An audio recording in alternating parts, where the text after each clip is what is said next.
اصل زندگی وہ ہے کہ جو آخرت ہے. وَإِنَّ دَارَ الْآخِرَةَ لَهِيَ الْحَيَوَانُ لَوْ كَانُوا يَعْلَمُونَ. اس میں ابدیت بھی ہے اور اس میں پھر دوام ہے. وَفِي الْآخِرَةِ عَذَابٌ شَدِيدٌ وَمَغْفِرَةٌ مِّنَ اللَّهِ وَرِضْوَانٌ وَمَا الْحَيَاةُ الدُّنْيَا إِلَّا مَتَاعُ الْغُرُورِ.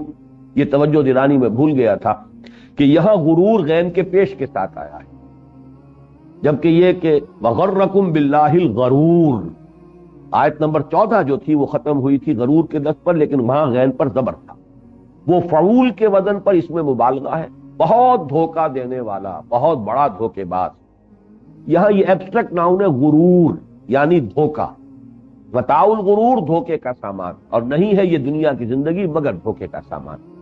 اب یہ جو حقیقت کسی پر منکشف اگر ہو گئی تو اس کا نتیجہ کیا نکلے گا؟ پھر یہ کہ آخرت کی نجات اور فلاح کے لیے اپنی تمام توانائیاں جو ہے اس کے لیے لگائے گا، کھپائے گا. زندگی میں جس قدر زندگی کو برقرار رکھنے کے لیے ضروری ہے اتنا حصہ اپنے وقت اور اپنی توانائی اور صلاحیتوں کا وہ اپنے لیے، اپنے نفس کے لیے، اہل و عیال کے لیے صرف کرے گا. لیکن زندگی کا مقصود وہ در حقیقت آخرت کو قرار دے گا. یہاں بھی ایک بڑی پیاری حدیث ہے. حضور نے فرمایا انما الدنیا خلقت لکم وانتم خلقتم للآخرہ. یہ دنیا تمہارے لیے بنائی گئی ہے اور تم آخرت کے لیے بنائی. تو گویا کہ یہاں پر تو ہمیں بس اتنا کچھ، جتنا کچھ کہ مینٹین کرنے کے لیے، میں نے سبسسٹنس کا لفظ بھی استعمال کیا تھا. رہنا ہے، ایک کوئی نہ کوئی چھت بھی اوپر ہونی چاہیے، کھانے پینے کا کچھ نہ کچھ ضروری بندوبست ہونا چاہیے، تن ڈھانپنے کے لیے کپڑے ہونے چاہیے، جو کہ احادیث میں بنیادی ضروریات جو ہیں جن کے بارے میں بیان کر دیا. اب اس میں اسراف ہو رہا ہے، ساری توانائیاں اسی میں صرف ہو رہی ہیں، محل بن رہے ہیں اور سارے ساز و سامان جمع کیے جا رہے ہیں، ڈیکوریشن پیسز لا لا کر سجائے جا رہے ہیں. یہ سب در حقیقت اپنی ان توانائیوں اور قوتوں اور اوقات کا ضیاع ہے جو ہو رہا ہے. اگر مقصود آخرت تو اپنی توانائیوں کو لگانا ہے، کھپانا ہے. وہ ہے سابقوا الی مغفرۃ من ربکم وجنۃ عرضھا کعرض السماء والارض اعدت للذین آمنوا باللہ ورسلہ ذلک فضل اللہ یؤتیہ من یشاء واللہ ذو الفضل العظیم. یہ دونوں آیتیں نسبتاً طویل تر آیات ہیں اور ان پر مضمون مکمل. ہم یہ بھی کہہ سکتے ہیں کہ اگلا حصہ جو ہے اس کے بعد کی 3 آیات پھر آیت نمبر 25 کے ساتھ جمع ہو کر ایک پورا سیکشن بن رہا ہے. اور وہ یہ ہے کہ آیت نمبر 25 میں چونکہ ایک انقلاب کا تصور آئے گا جو کہ کلائمیکس ہے اس سورہ مبارکہ کا. اس اعتبار سے اس انقلابی جد و جہد کے لیے ظاہر بات ہے تکلیفیں جھیلنی پڑتی ہیں، جان اور مال کی قربانیاں دینی پڑتی ہیں. یہاں تک کہ وہ وقت بھی آتا ہے کہ انسان نقد جان ہتھیلی پر رکھے میدان میں آئے، سرفروشی کے بغیر، جان فشانی کے بغیر، جانے دیے بغیر، خون دیے بغیر دنیا میں آج تک کوئی انقلاب نہیں آیا. کوئی نظام عدل و قسط قائم کرنے کے لیے تو وہ سارے مراحل میں سے گزرنا ہوگا. اگر حضور صلی اللہ علیہ وسلم اور آپ کے ساتھی صحابہ کرام مستثنا نہیں ہے، حضور کو اگر پتھر بھی اپنے جسم اطہر پر سہنے پڑے ہیں، وہ آپ کو بھی اگر آپ کا خون جو ہے وہ 2 مرتبہ تو ہمیں معلوم ہے تاریخ میں کہ صحیح روایات کے اعتبار سے آپ کا خون جو ہے وہ طائف کی سرزمین میں بھی جذب ہوا ہے اور آپ کا خون جو ہے وہ دامن احد میں بھی جذب ہوا ہے. آپ مجروح بھی ہوئے ہیں، آپ پر غشی بھی طاری ہوئی ہے، اور سینکڑوں صحابہ ہیں جن کی جانوں کا نذرانہ پیش کیا ہے حضور نے، تب کہیں وہ دین کا غلبہ ہوا ہے اور نظام عدل و قسط قائم. اس لیے گویا کہ تمہید کے طور پر بھی ہم یہ کہہ سکتے ہیں کہ ان آیات میں جو بتایا جا رہا ہے تکالیف جو آتی ہیں، آدمی بالکل انرٹ زندگی بسر کر رہا ہو، پیسو زندگی بسر کر، تب بھی تکلیف آ سکتی. کوئی کینسر ہو سکتا ہے، کوئی اور مصیبت آ سکتی ہے، کوئی اور حادثہ ہو سکتا ہے، اس میں جان جا سکتی ہے. یہ جان تو جانی ہی ہے ہر حال میں، اور مصیبتیں جو ہیں ان سے بچنے کی یہاں پر کسی کے پاس کوئی ضمانت نہیں ہے. تو کیوں نہ انسان وہ خطرات جو ہے وہ خود آگے بڑھ کر ایکٹیولی کسی مقصد کے لیے، زندگی کے کسی اعلیٰ تر نصب العین کے لیے انسان جو ہے وہ اپنی زندگی کھپائے اور اس کے لیے خطرات جو ہیں ان کو مول لے، فی الواقع ان کا رسک لے. تو اس اعتبار سے یہ 3 آیتیں یہ ان 2 آیتوں کے ساتھ بھی ملتی ہیں مضمون کے اعتبار سے، اور اس جو آخری 5ویں آیت جو ہے کہ جو 6ٹھی آیت ہے اس سلسلے، اس رکوع کی آخری آیت 25ویں آیت، اس کے ساتھ بھی جڑتی ہے. تو اس حوالے سے اب اس پر دوبارہ غور کر لیجئے، اگرچہ ہم ان آیتوں کا مطالعہ کر چکے ہیں. ما اصاب من مصیبت فی الارض ولا فی انفسکم، نہیں پڑتی کوئی پڑنے والی کوئی مصیبت، کوئی بھی ناگوار صورتحال، کوئی تکلیف دہ صورت نہ زمین میں کسی بڑے پیمانے پر، نہ ذاتی اعتبار سے تمہاری جان میں، الا فی کتاب، مگر یہ کہ وہ اللہ کے علم میں ہے۔ یہ کتاب سے مراد اللہ کا علم قدیم ہے، پہلے سے معین ہے، ہونا ہے۔ من قبل ان نبراہا، اس کے حوالے سے میں نے عرض کر دیا، علم قدیم میں ہر شے پہلے سے موجود تھی۔ یہ وجود علمی، جب شے وہ ظاہر ہوتی ہے، خارج میں آ جاتی ہے، تو وہ گویا کہ اس کا وجود ہے، جس کو کہ ہم مادی یا عملی وجود کہتے ہیں۔ تو من قبل ان نبراہا ان ذلک علی اللہ یسیر، اس کا نتیجہ کیا نکلنا چاہیے؟ لکہ لا تاسوا علی ما فاتکم، یہ تاسو ہے اسیہ یا عطا، افسوس کرنا۔ تو میں نے اس میں بڑی وضاحت سے عرض کیا ہوا ہے سورۃ تغابن کے درس میں کہ ایک طبعی ہوتا ہے اثر، کسی چونٹی نے کاٹا اور آپ کے ہاتھ میں جنبش ہوئی، آپ نے ہاتھ ہٹا لیا کہ کیا ہوا؟ ریفلیکس ایکشن ہے۔ اس درجے میں کسی شے پر، انسان پر کوئی رد عمل طاری ہو جائے تو یہ اس کے منافی نہیں ہے جو بات یہاں کہی جاتی ہے۔ جیسے کہ حضور صلی اللہ علیہ وسلم کے صاحبزادے حضرت ابراہیم جب عالم نزع میں تھے، آپ کی آنکھوں میں آنسو آ گئے۔ بعض صحابہ نے سوال بھی کیا، حضور آپ کی آنکھوں میں آنسو؟ آپ نے فرمایا یہ تو اللہ تعالیٰ کی رحمت ہے، یہ شفقت جو اللہ نے دل میں رکھی ہوئی ہے، یہ اس کا ظہور ہے، لیکن ہم کہیں گے وہی کچھ کہ جو اللہ کو پسند ہے، ہم اس پر راضی برضائے رب۔ کوئی شکوہ اور شکایت کا کلمہ زبان پر نہ آئے، رضائے حق پہ راضی رہ، یہ حرف آرزو کیسا؟ خدا مالک، خدا خالق، خدا کا حکم تو کیسا؟ تفصیل سے میں یہ بیان کر چکا ہوں سورۃ تغابن میں کہ در حقیقت یہ مقام رضا جو اقبال کہتے ہیں کہ بروں کشید ز پیچا کے ہست و بود مرا، کہ اگدہا کے مقام رضا کشود مرا۔ اللہ کی رضا پر راضی رہنے کا معاملہ جو ہے، یہ در حقیقت ایمان کے ثمرات میں سے چوٹی کا ثمرہ۔ تکلیف آئی ہے تبھی اس اثر ہوگا، اس کا یقیناً ہوگا، لیکن اس سے زیادہ آپ کے اعصاب پر، آپ کے احساسات پر اس کا کوئی اس کی چھاپ نہ پڑنے پائے۔ ٹھیک ہے، اللہ کی طرف سے ہے، جو بات ہوئی ہے اللہ کے کوئی نہ کوئی سے خیر ہی اللہ کو منظور ہوگی۔ ہم شارٹ سائٹڈ ہیں، ہم نہیں دیکھ سکتے۔ اللہ تعالیٰ جانتے، انک تعلم ولا نعلم، یہ جو دعا ہے، جو دعا استخارہ، فانک تعلم ولا نعلم، اے اللہ تو جانتا ہم نہیں جانتے، وتقدر ولا نقدر، تجھے ہر شے کی قدرت حاصل ہے، ہمیں قدرت حاصل ہے، ہم تو جو تیرا فیصلہ اس پر آتے۔ تو یہ ہے اصل میں کہ جو بھی کچھ میرے ساقی نے میرے پیالے میں ڈال دیا ہے، صبر و شکر کے ساتھ انسان اس کو قبول کرے۔ لیکن لا تاسوا علی ما فاتکم، جو چیز ہاتھ سے جاتی رہے، چھن جائے، اس پر افسوس نہ کیا کرو۔ ولا تفرحوا بما آتاکم، فرح کہتے ہیں پھولے نہ سمانا، ایک ہے طبی خوشی ہونا، کوئی بات ہوئی ہے جو آپ کے نفس کو پسند ہے، اچھی ہے، اس سے ایک فوری طور پر ایک خوشی کا احساس، یہ بھی منافی نہیں ہوگا اس کے، لیکن اس کو اس حد تک انسان اس کے تاثر لے لے کہ جیسے کہ جسے ہم کہتے ہیں کہ خوشی سے پھولے نہیں سما رہے، یہ جو معاملہ ہے یہ فرح ہے۔ اس لیے کہ فرح کا لفظ کے اندر ہی یہ چیز موجود ہے، جیسے کوئی چیز پھٹ رہی ہو، فرج کہتے ہی ہے جو کہیں خلا ہو، کوئی ٹوٹ پھوٹ ہو، اسی طریقے سے فرح کا لفظ ہے۔ فرق، یہ تمام جو قریب کے مادے ہیں، کاٹنے والی شے، علیحدہ کر دینے والی شے، تو فرح کہتے ہیں خوشی کا آپے میں نہ سمانا، پھولے نہ سمانا، یہ جو ہمارے ہاں مختلف محاورات ہیں، اس طرح کا اس کے لیے محاورہ ترجمہ اتراؤ نہیں اس پر کہ جو اللہ نے تمہیں دے دیا۔ واللہ لا يحب كل مختال فخور، اور جان لو کہ اللہ تعالی اکڑنے والوں کو اور شیخی خوروں کو پسند نہیں کرتا۔ لا يحب اگرچہ بہت نرم الفاظ ہیں، اصل میں مراد ہے اللہ کو بہت ناپسند ہے۔ یہ قرآن کا اپنا ایک اسلوب ہے، کسی شے کی نفی جو ہے بسا اوقات سادہ نفی ہوتی ہے، بسا اوقات اس کے اندر ایک ایمفیسس ہوتا ہے۔ ان اللہ لا يحب كل مختال فخور، بالکل پسند نہیں ہے اللہ کو وہ لوگ کہ جو اکڑتے ہوں۔ یہ مختال بنا ہے اختیال، خیل سے بنا ہے، خیل گھوڑا، اعلیٰ نسل کا گھوڑا، گھوڑے کی جو ہے چال کے اندر ایک تمکنت ہوتی ہے، جتنا اعلیٰ نسل کا گھوڑا ہوگا اس کی چال میں تمکنت ہوتی ہے، تو اختیال کا لفظ وہاں سے لیا ہے۔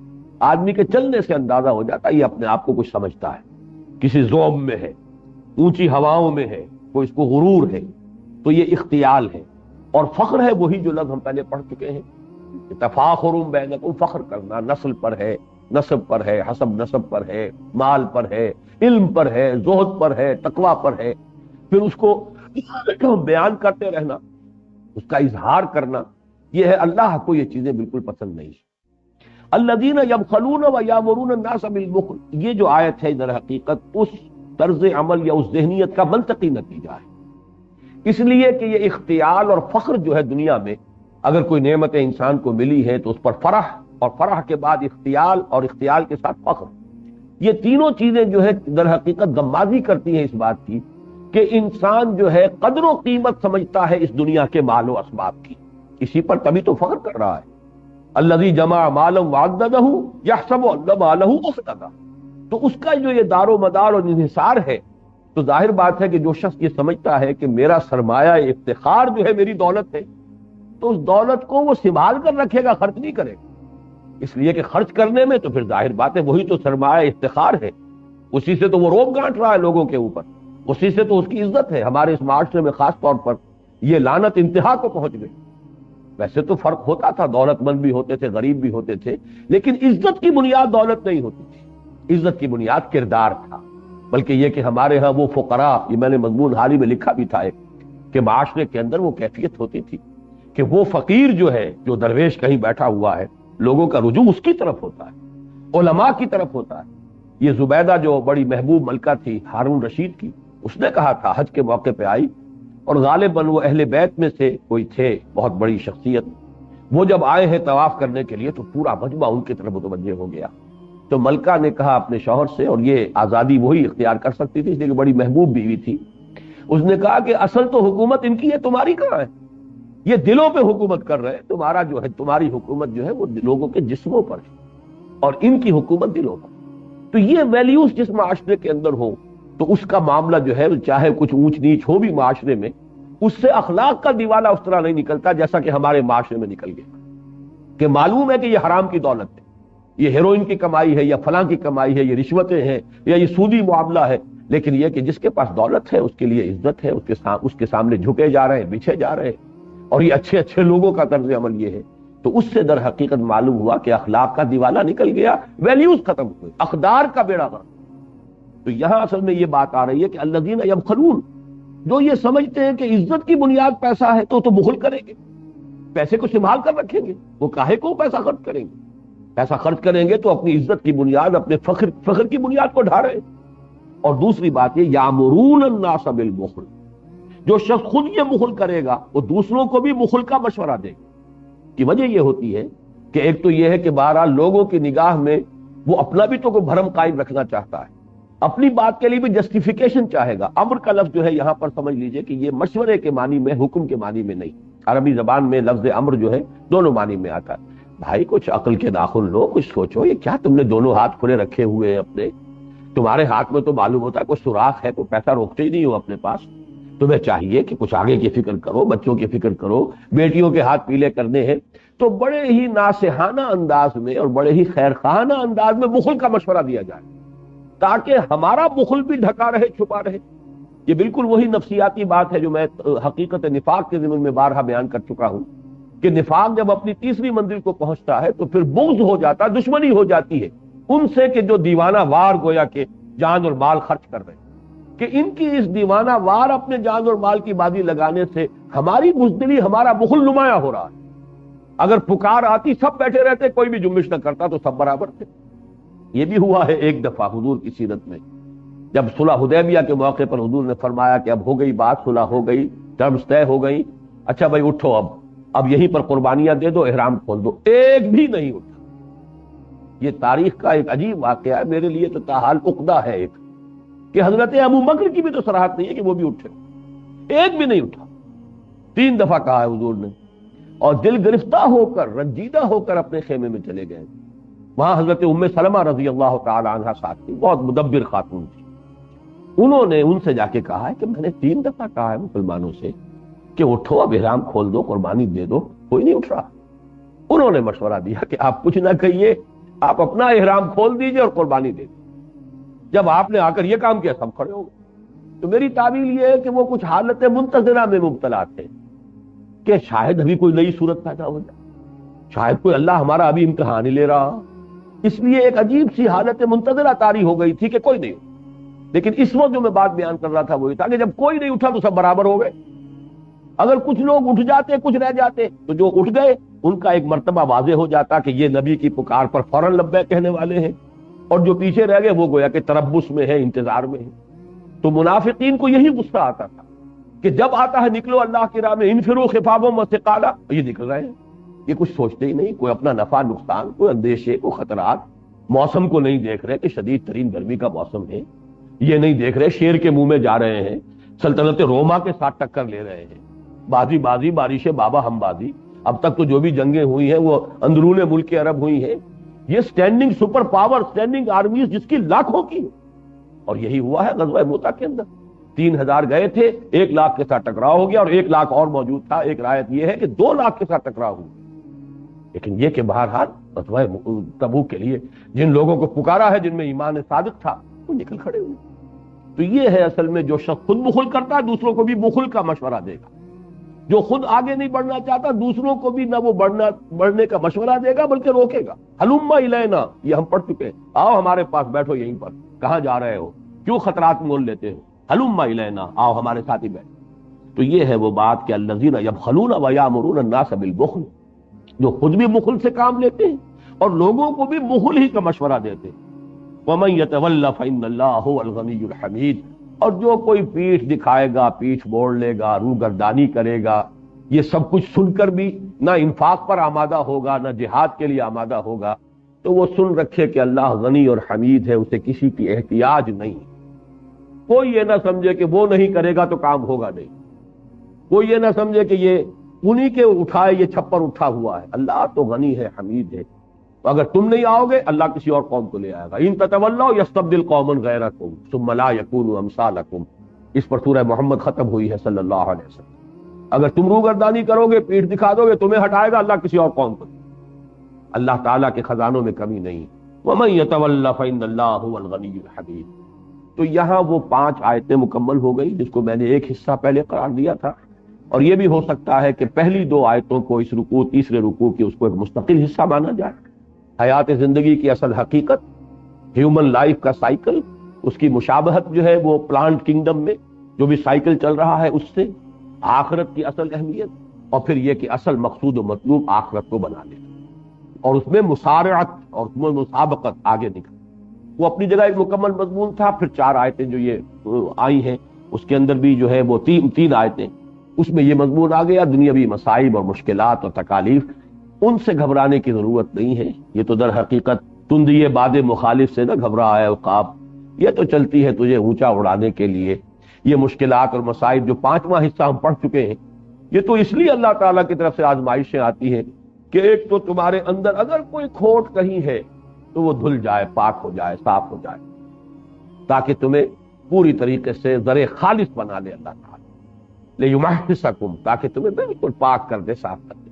پھر یہ کہ تمہارے جوہر نمایاں اسی سے ہوگا، معلوم ہوگا ہوز ہو، کس کا کتنا جذبہ ہے، کس کے اندر کتنا شوق جہاد تھا، کس کے اندر کتنا جذبہ انفاق تھا۔ کیسے معلوم ہوتا ابو بکر کا مقام کیا ہے، کیسے معلوم ہوتا کہ عمر کا مقام کیا ہے؟ وہ تو انہی چیزوں سے جو ہے جوہر کھلے ہیں، نکھرے ہیں، نمایاں ہوئے ہیں۔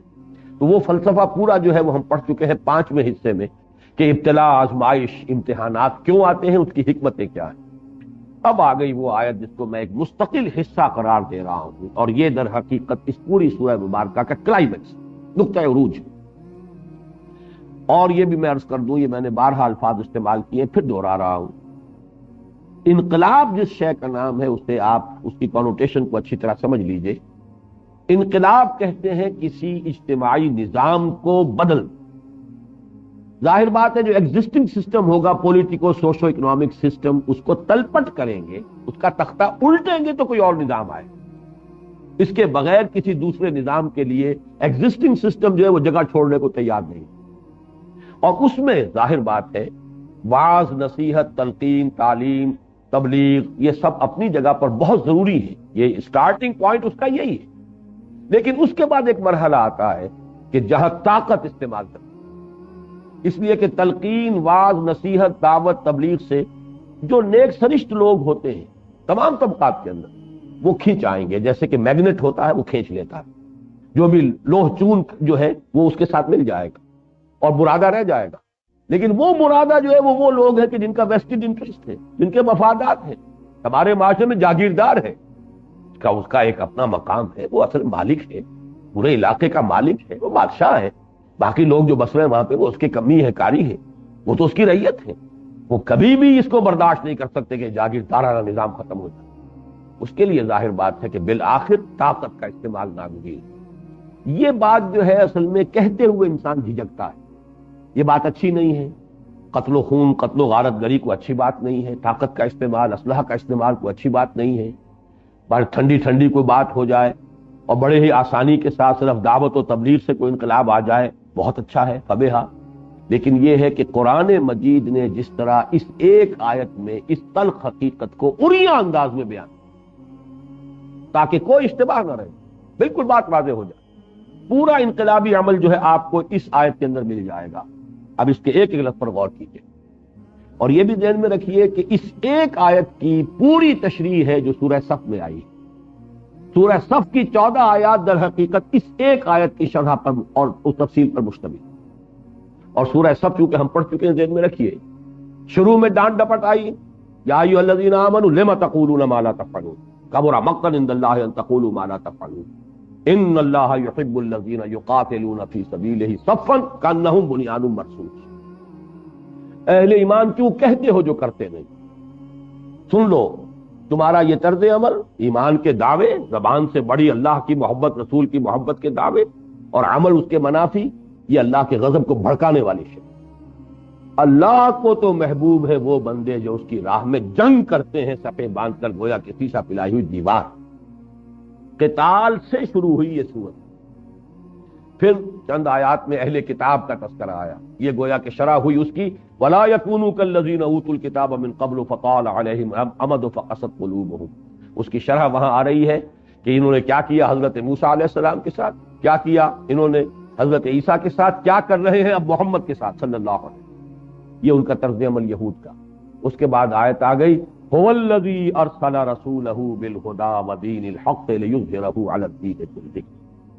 وہی ہے اللہ جس نے بھیجا ہے اپنے رسول کو صلی اللہ علیہ وسلم الہدا اور دین حق دے کر تاکہ غالب کرے اسے کل کے کل دین پر، پورے نظام زندگی پر یا تمام ادیان پر. اور چاہے یہ کتنا ہی ناگوار اور ناپسند ہو مشرکوں، ان کے الرغم یہ کرنا ہے. لیکن کریں گے کیسے؟ اہل ایمان آئیں گے میدان میں، جانے انہیں دینی ہوگی. یا ایھا الذین آمنوا هل ادلکم علی تجارۃ تنجیکم من عذاب علیم. اہل ایمان کیا تمہاری رہنمائی کروں اس تجارت کی طرف، اس سودے کی طرف جو دردناک عذاب سے چھٹکارا دلا دے؟ جہنم سے بچنا چاہتے ہو تو تؤمنون باللہ ورسولہ وتجاہدون فی سبیل اللہ باموالکم وانفسکم. یہاں جہاد آ گیا. پختہ ایمان رکھو اللہ پر، اس کے رسول پر، جہاد کرو اس کی راہ میں اپنی جانوں اور مالوں کے ساتھ. ذالکم خیر لکم ان کنتم تعلمون. یہی تمہارے حق میں بہتر ہے. اس بہتری کی پھر وضاحت کی گئی. ایک اخروی جو اللہ کے وعدے ہیں، یغفر لکم ذنوبکم ویدخلکم جنات تجری من تحتها الانہار ومساکن طیبۃ فی جنات عدن ذالک الفوز العظیم. اصل کامیابی تو وہی ہے، اس لیے کہ مقصود اصلی تو آخرت ہے، اصل زندگی آخرت ہے. البتہ ایک اضافی وعدہ یہ بھی ہے اخری تحبونہا نصر من اللہ وفتح قریب. اللہ تعالیٰ کی طرف سے اب مدد آیا چاہتی ہے اور فتح تمہارے قدم چوما چاہتی ہے. وبشر المومنین، اے نبی اہل ایمان کو بشارت دے دیجئے.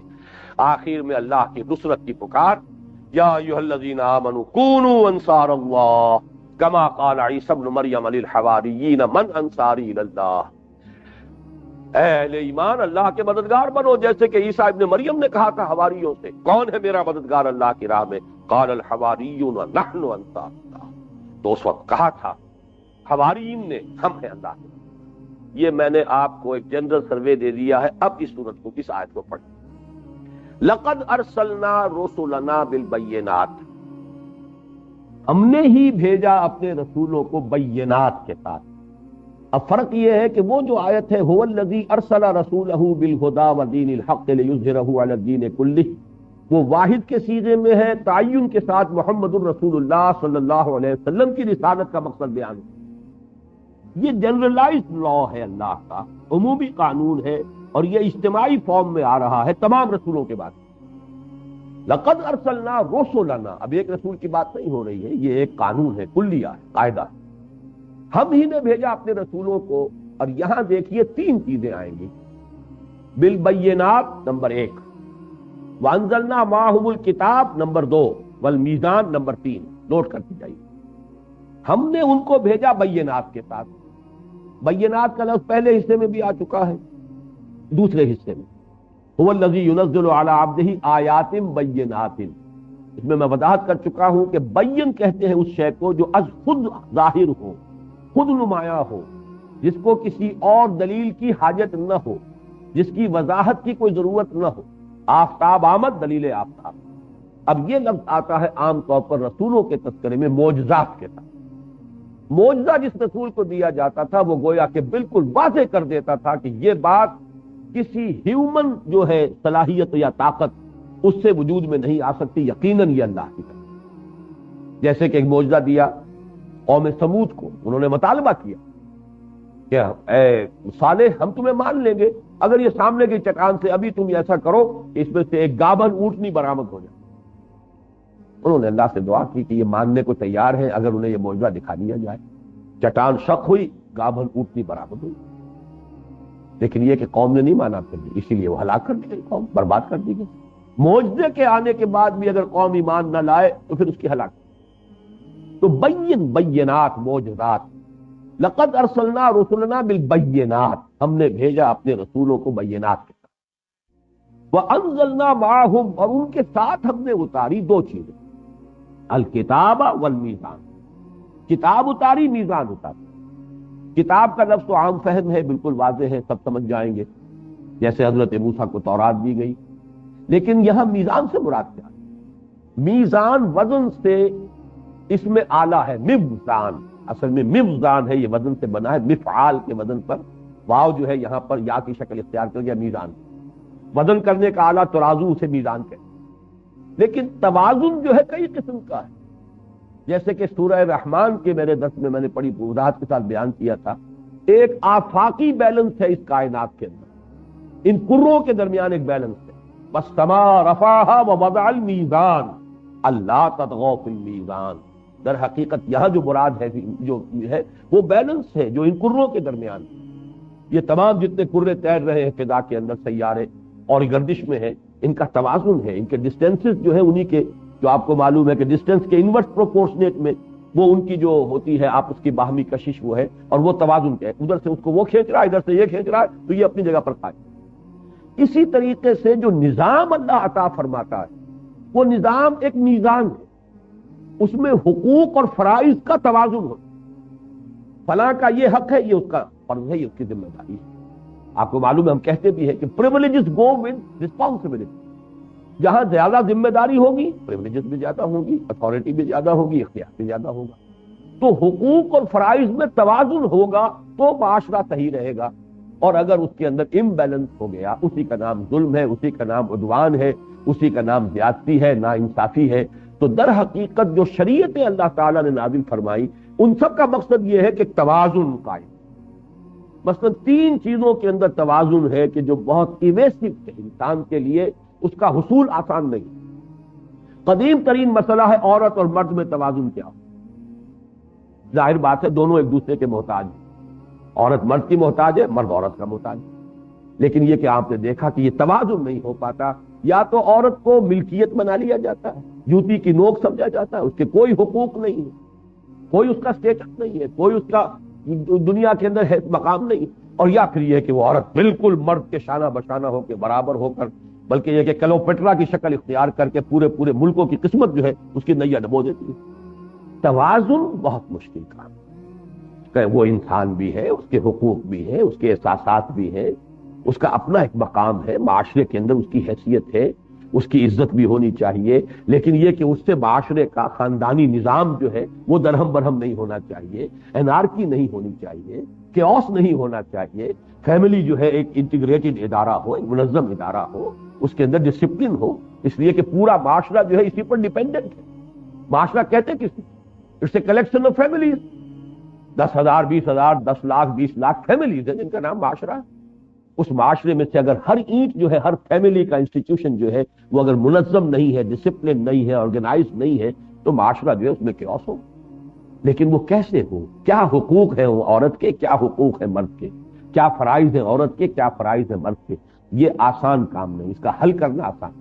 مرد نظام بنائے گا، وہ ظاہر بات ہے کہ وہ عورتوں کے حقوق کی وہ اپنے سامنے نہیں رکھ سکتا، وہ تو اپنی اس کی نفسیات ہے، اپنی باتیں وہ جانتا ہے، اپنے احساسات اسے معلوم ہے، وہ تو ظاہر بات ہے کہ مرد نظام بنائے گا تو اپنا پڑا بھاری رکھے گا، اور اگر عورت کو موقع مل جائے تو ظاہر بات ہے اس کو اپنے احساسات کا پتہ ہے، وہ مرد کی حیثیت سے سوچ ہی نہیں سکتی، وہ فیل ہی نہیں کر سکتی اس کی کیفیت کو، لہذا وہ اپنا نظام بنائے گی۔ تو انسان محتاج ہے کہ اللہ تعالیٰ کی طرف رجوع کرے جو کریٹر ہے سب کا۔ دوسرا بڑا پیچیدہ مسئلہ جب سے تمدن کی شکل ہوئی، اجتماعیت اور انفرادیت میں کیا توازن ہو؟ یا تو ٹوٹلیٹیرین سوسائٹی ہو جاتی ہے، بڑا نظم ہے، ڈکٹیٹر ہے، کوئی حقوق نہیں لوگوں کے، نہ کوئی وہ اپنا اظہار خیال کر سکتے ہیں، نہ وہ جماعت بنا سکتے ہیں، نہ پارٹی کوئی آرگنائز کر سکتے، کچھ نہیں، بہت ہی ٹوٹلیٹیرین قسم کا معاشرہ ہے، ملوکیت جیسے چلتی ہے دنیا کے اندر، فرد جو ہے کچلا جاتا۔ یا یہ ہے کہ انفرادی آزادی وہ ہوتی ہے جو آج مغرب میں ہے، جو چاہو کرو، ننگے ہو کے بازاروں میں نکل آؤ، نیوڈ کلبز بناؤ، دو مرد شادیاں کریں، جو چاہے کریں، ہومو سیکسویلٹی کے لیے اس کے حق میں دلائل کے انبار ہیں، لمبے چوڑے قوانین بنائے جا رہے ہیں۔ ایک دوسری انتہا یہ کہ فرد ہے، فرد کی آزادی ہے، آپ کو کیا حق ہے؟ وہ جس طرح چاہتا ہے اپنی جو جنسی خواہش پوری کرتا ہے۔ Who are you to question؟ یہ اس کی آزادی ہے۔ جب ایک مرد ایک عورت اپنی آزادانہ رضا سے زنا کریں تو جرم ہے ہی نہیں، وہ تو اگر بالجبر زنا ہوا ہو، ریپ جو ہے وہ جرم ہے، لیکن یہ کہ اگر وہ آزادانہ مرضی سے کر رہے ہیں تو یہ کوئی جرم ہی نہیں، اس لیے کہ ان کو اختیار ہونا چاہیے، ان کے اپنی آزادی کے، اپنے جسموں کے مالک ہیں۔ جب جسموں کے مالک ہیں، زیادہ سے زیادہ شوہر یہ کہہ سکتا ہے کہ میرے حق پر کوئی دسترازی ہو گئی ہے، وہ جائے سول کیس بنائے، اس میں کوئی کرمنل کیس نہیں۔ اب یہ ہے آزادی کی وہ انتہا، مادر پدر آزادی، معاشرہ جو اس انتہا کو نکل گیا۔ اب یہ کیا توازن ہو رہی؟ یہ ہے در حقیقت نہایت پیچیدہ مسئلہ، اور سب سے زیادہ ریسنٹ جو مسئلہ پیدا ہوا ہے انسانی معاشرے کے اندر، انسانی اجتماعیت میں، وہ ہے لیبر اور کیپٹل کے درمیان۔ یہ ہوا ہے اصل میں اس انڈسٹریل ریولوشن کے بعد، اس سے پہلے یہ مسئلہ نہیں تھا۔ وہ صرف یہ کہ معمولی کھڈیاں لے کے بیٹھا ہوا کوئی کپڑا بن رہا ہے، بڑے بڑے کارخانے جس میں 20-30 ہزار آدمی کام کر رہے ہیں، ایسا تو نہیں ہے۔ لہذا وہ جو بھی ہے بڑا سمپل سا مبادلہ ہوتا تھا، جس نے کھیت میں کام کیا، ہل چلایا، گندم اس نے اگائی ہے، وہ جائے گا اپنی وہ گندم دے دے گا اس کو، کہ جو وہاں بیٹھا رہا ہے وہ گندم تو نہیں اگا سکتا، وہ کھیت میں تو کام نہیں کر سکتا، وہ کرگے پر بیٹھا ہوا جو ہے کھدر بنا رہا تھا، وہ کھدر اس کو دے گا، اس سے اپنے دانے لے لے گا۔ اللہ اللہ خیر، سمپلسٹ اکانومی یہی تھی مبادلے کی۔ لیکن یہ کہ پھر کیپٹل وجود میں آیا۔ ایچ جی ویلز نے بہت خوبصورت لکھا ہے کہ جب یہ کرنسی کا تصور پیدا ہوا ہے رومن امپائر کے زمانے میں، تو انسان کو یہ اندازہ نہیں تھا کہ کتنی بڑی لعنت کا طوق انسان نے اپنی گردن میں ڈال دیا۔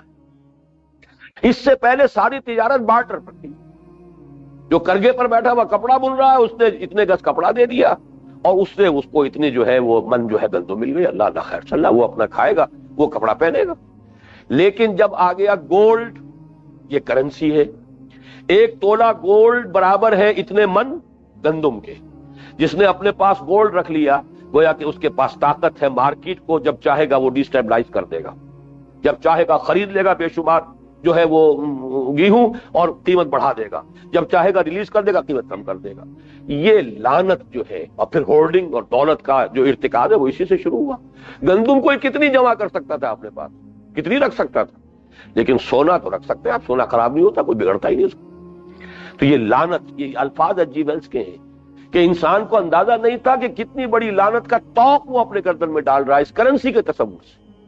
اور اس کرنسی کے بعد پھر جو لعنتیں آئی ہیں پیپر کرنسی، اس نے تو گویا کہ آج پوری نوع انسانی کی جو اکانومی جو ہے وہ اس طرح سے ہے جیسے کہ شیش محل ہو، لو سانس بھی آہستہ کے نازک ہے بہت کام آپ کی اس کارگہ شیشہ گری کا۔ پھر یہ کہ پھر بڑے بڑے کارخانے ہیں، اب اس میں کیپٹلسٹ ہے، ایک سٹرگل چل رہی ہے لیبر اور کیپٹل کے درمیان۔ آپ کو معلوم ہے مارکس کا سارا فلسفہ لیبر کی سرپلس ویلیو کے اوپر چلا، اتنا بڑا انقلاب آیا، خون خرابہ ہوا، وہ سارا مسئلہ یہ ہے لیبر کے اپنے حقوق، اور جو کیپٹل ہے وہ چاہتا ہے کہ کیپٹل ہے صاحب ہم تو کارخانہ بند کر دیں گے، جاؤ تم گھر جا کے بیٹھو۔ اس غریب کو یہ معلوم ہے کہ اگر 4 دن مجھے مزدوری نہیں ملی تو میرے گھر کے اندر جو ہے فاقہ آ جائے گا، میرا بچہ جو ہے اس کو پینے کے لیے دودھ نہیں، لہذا کارخانے کے مالک کے رحم و کرم پر ہے، بھائی جو بھی مجھے دیتے ہو تم، جو ویج دو گے میں تو کام کروں گا۔ یہ ایکسپلائٹیشن کی بدترین شکل جو ہے وہ سرمایہ داری کی صورت میں چلی۔ یہ ہے اصل میں 3 پرابلم جن میں توازن، میزان، جن میں حقوق اور فرائض کے مابین بیلنس، یہ ہے کہ جو سوائے اللہ کے کوئی نہیں دے سکتا۔ یہ ہے اصل حقیقت جس کو اگر لوگ سمجھ لیں تو شریعت کی عظمت اور شریعت کی اہمیت سامنے آئے گی۔ اس لیے شریعت کو کہا گیا میزان، یہ میزان ترازو مراد یہاں نہیں ہے کہ اللہ نے آسمان سے ترازو اتاری، بلکہ یہ کہ اس نے کتاب اتاری، کتاب کے ساتھ وہ شریعت کا جو نظام اتارا ہے وہ ہے حقوق و فرائض کا ایک متوازن، بیلنسڈ، منصفانہ، عدل و قسط پر مبنی نظام جو اس نے عطا کیا۔ اب اس آیت کو پڑھیے، لقد ارسلنا رسلنا بالبینات، ہم نے بھیجا اپنے رسولوں کو معجزات کے ساتھ، براہین کے ساتھ، اور ان کے ساتھ دو چیزیں اتاری، کتاب اور میزان، شریعت، اس کا نظام۔ لے یقوم الناس بالقسط، یہ ہے اصل میں اس آیت کے جو جان ہے اصل میں ان الفاظ میں۔ لے، کس لیے اتارا ہم نے یہ سب کچھ؟ کس لیے رسول بھیجے؟ کس لیے کتاب نازل کی؟ کس لیے میزان اتاری؟ تاکہ میزان نصب ہو۔ یہ نہیں کتاب کی تلاوت کر رہے ثواب لے رہے، یہ کتاب اس لیے آئی تھی اسے قائم کرو، یہ میزان اس لیے دی گئی کہ میزان نصب ہو۔ جیسے کہ حضرت ابو بکر صدیق نے فرمایا تھا جب بیعت خلافت ہوئی ہے، لوگوں تم میں سے جو قوی ہے میرے نزدیک ضعیف ہوگا جب تک کہ اسے حق وصول نہ کر، اور جو ضعیف ہے وہ قوی رہے گا جب تک کہ اسے اس کا حق دلانا۔ یہ ہے اصل میں وہ نظام عدل و قسط قائم کرنے کے لیے۔ اسی کے لیے حضور سے فرمایا گیا، اے نبی کہہ دیجئے وَأُمِرْتُ لِأَعْدِلَ بَيْنَكُمْ، دیکھو مجھے کوئی واعظ نہ سمجھنا جو واعظ کہتا ہے بس ٹھنڈا ٹھنڈا واعظ کہا، میٹھی میٹھی باتیں کہیں، کچھ جو ہے ہار گلے میں ڈلوائے، کچھ جو ہے حلوے مانڈے کھائے اور آگے اگلے گاؤں گیا پھر وہاں واعظ کہا۔ میں وہ نہیں ہوں، معاذ اللہ معاذ اللہ، مجھے بھیجا گیا اس لیے کہ میں عدل قائم کروں۔ امرت لأعدل بینکم، مجھے حکم ہوا تمہارے مابین عدل کروں۔ یہ ظاہر بات ہے کہ عدل کا مطلب کیا ہے؟ جو اپنے حق سے زائد لے رہا ہے اس شیر کے منہ میں سے نوالا نکالیں گے تو عدل ہوگا نا، اور وہ پسند کرے گا، اس کو پریزنٹ کرے گا۔ یہ معاملہ جو ہے عدل کو قائم کرنا، یہ کوئی آسان کام تو نہیں ہے۔ یہ عدالت والا عدل نہ سمجھیے، عدالت والا عدل تو ہوتا ہے قانون جو بھی آپ کا رائج ہے اس کے تحت عدالت نے فیصلہ دے دینا، وہ قانون ہی نامنصفانہ ہے، وہ نظام ہی اصل میں جو ہے ظلم کے اوپر، استحصال کے اوپر اس کی بنیاد قائم ہے۔ آپ نے تو چور کو سزا دے دی، آپ کے پینل کوڈ میں لکھا ہوا چوری کرے گا اس کو یہ سزا ملے گی، لیکن یہ کہ وہ چوری جس نے کی ہے وہ جو ہے وہ ایکسپلائٹڈ کلاس میں سے تھا، اور اس نے جا کر کسی جاگیردار کا جو ہے اس کا گھر جو ہے اس کے اندر نقب لگائی ہے، لیکن جاگیردار کے پاس جو دولت ہے وہ جائز طریقے سے آئی تھی یا نہیں، یہ قانون، عدالت اس سے بحث نہیں کر سکتی۔ عدالت تو صرف اس قانون کے تحت فیصلہ کرے گی کہ اس نے چوری کی ہے، مال اس کا تھا یہ لے گیا، اس نے چوری کی، اس کے اوپر سزا ہو جائے۔ اصل سے نظام ہے، نظام عادلانہ، وہ system, politico socio economic system based on social justice, یہ ہے لے یقوم الناس بالقسط۔ اس پر میں چاہتا ہوں کہ جتنا بھی آپ اس وقت پورے ایمفسس کو سمجھ سکیں اس کے، اس پر غور کیجیے۔